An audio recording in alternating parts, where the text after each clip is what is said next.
আজকে কোনোভাবে মনে চাচ্ছিল না মাছ মাংস কোনো কিছু রান্না করি অথবা খাই, কারণ একদমই খেতে ইচ্ছে করতেছিল না। মনে হচ্ছিল একটু যদি ভর্তা ভাত হয় তাহলে খেতে ভালো লাগবে, তার সাথে ডাল আর একটা ভাজি তো আসছেই।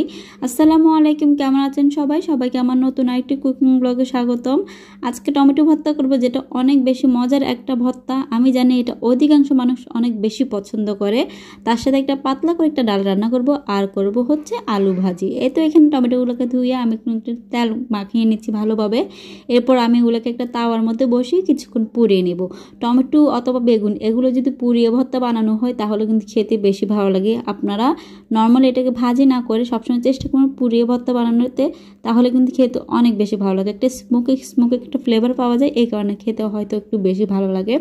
তো আমি এখন এগুলোকে বসিয়ে দিচ্ছি, মানে এক পাশ করে সবগুলো বসিয়ে দিচ্ছি। এরপরে আমি আরেকটা চুলে আমার ভাত বসিয়েছিলাম, ভাতটাও হয়ে এসেছে। তো আমি আজকে একটু পাতলা ডালও রান্না করবো, মানে মসুর ডাল। এটা আমার এখন প্রতিদিন করা লাগে আমার ছোট বেবিটার জন্য, মানে ওয়াজিয়ার জন্য। ও ঝাল টোটালি খেতে পারে না, অন্যান্য কোনো রান্নাই ও খাবে না। ডালটা হলে যা একটু ভাত দুইটা খাই, না হলে ও টোটালি খায় না। তো এখানে ডালটাও আমি ধুয়ে ডালের সাথে সব রকম মশলা দিয়ে ডালটাও আমি রেডি করে রাখলাম। ভাতটা হয়ে গেলে ওই চুলে আমি ডালটা বসিয়ে দিব। আর ডালটা রেডি করতে করতে দেখলাম টমেটোটাও আমার এক সাইড হয়ে গিয়েছে। দেখেন কীভাবে হয়েছে, মানে এটা পুরোটা পুড়ে গিয়েছে। মানে আমি টমেটো সম্পূর্ণ সাইড এভাবে পুড়ে ফেলবো, মানে ভিতরটা শুধু যাতে ভালো থাকে। আর আমি এখানে ভাতটা নামিয়ে তো ডালটা বসিয়ে দিলাম। আর এই যে দেখেন আমার টমেটোগুলো হয়ে এসেছে, মানে আরও একটু হওয়া লাগবে। আমি টমেটোগুলোকে ঢাকি নেই যাতে পানিটা যাতে একদম টেনে যায়, কিন্তু না ঢাকলেও কী হবে আমি বুঝলাম না। টমেটোগুলোই হয়তো এরকম, কারণ অনেক সময় দেখি টমেটো এমন হয় না, যখন এগুলোকে চুলে বসে পোড়ানোর জন্য একদমই পানি টেনে যায়, কোনো এক্সট্রা পানি থাকে না। মানে এগুলো যখন আমরা ভর্তা করি মানে টোটাল কোনো পানি নেই, সবগুলো থাকে টমেটো।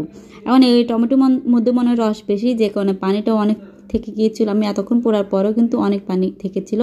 তার ওদিকে আমার ডালটা হয়ে গিয়েছে। ওখানে আমি ধনেপাতা দিয়ে দিলাম। আর এই তো এখানে রসুনটা একটু মানে তেলের মধ্যে দিয়ে দিলাম, তেল বাগা দিয়ে দিব। তো ডালটাও হয়ে গিয়েছে, ওটা নামিয়ে ফেলবো। আর এখানে এই যে টমেটোগুলো পোড়া হয়ে গিয়েছে, টমেটোগুলোকে নামিয়ে আমি তাওয়াটাকে ক্লিন করে এখন এখানে কিছু কাঁচামরিচ টেলে নিচ্ছি, মানে ভেজে নিচ্ছি। তো আজকে কাঁচামরিচ দিয়ে করবো। শুকনো মরিচের চাইতে এবার কাঁচামরিচ ভেজে যদি টমেটো ভর্তা বেগুন ভর্তা করেন খেতে কিন্তু বেশি ভালো লাগে। তো এখানে আমি ডাল আর টমেটো এরপর কাঁচামরিচ ওগুলো আমার হয়ে গিয়েছে, ওগুলো নামিয়ে এখানে আমি লাস্ট রান্না হচ্ছে, সেটা হচ্ছে আলু ভাজি। আলু ভাজিটা করে নেব। এখানে আমি পেঁয়াজ কাঁচামরিচ মরিচের গুঁড়া না, হলুদ গুঁড়া, জিরা ধনিয়া গুঁড়া আর রসুন বাটা দিয়ে আর স্বাদ মতো লবণ দিয়ে মশলাটাকে খুব ভালোভাবে কষিয়ে নিচ্ছি। আর এখানে কিছু আলু কুচিয়ে আমি অনেকক্ষণ আগে ধুয়ে পানি ঝরিয়ে নিয়েছিলাম। তো এখন এখানে আলুগুলো দিয়ে দিলাম। আলুগুলো দিয়ে আমি এটাকে উল্টিয়ে পাল্টিয়ে কিছুক্ষণ ভাজি করে নেব হাই হিটে। এরপর এটাকে নামিয়ে ফেলবো। আর লাস্ট কাজ হচ্ছে আমার টমেটো ভর্তা। আসলে টমেটো ভর্তাটাই করে নেব, এটা করলেই সবগুলো কাজ শেষ। আর এই যে দেখেন আলু ভাজির মধ্যে একটা নতুন জিনিস, সেটা হচ্ছে রসুনের পাতা। পেঁয়াজ পাতা তো চিনি, মানে পেঁয়াজ কলি তো আমরা চিনি, এটা হচ্ছে রসুন কলি। ছাদে কোথা থেকে হয়েছে জানি না, হয়তো আমরা তরকারির খোসা ফেলি ওখান থেকে হয়েছে। তো ওখান থেকে আসে বাবা এগুলো এনে দিয়ে বলে এগুলো আলু ভাজির মধ্যে কুচি কুচি করে দিয়ে দিও। তো আমি এগুলো দিয়ে চেড়ে আলু ভাজিটাকে নামিয়ে ফেলাম। আর এখানে দেখেন আমি টমেটো ভর্তাটা করে নিচ্ছি। প্রথমে কাঁচামরিচ, ধনেপাতা আর পেঁয়াজ একটু লবণ দিয়ে খুব ভালোভাবে কষলিয়ে এখন টমেটোগুলোও কষলিয়ে এটাকে মিক্স করে নিলাম। আর এই যে দেখেন কতগুলো পানি বের হয়ে গেছে।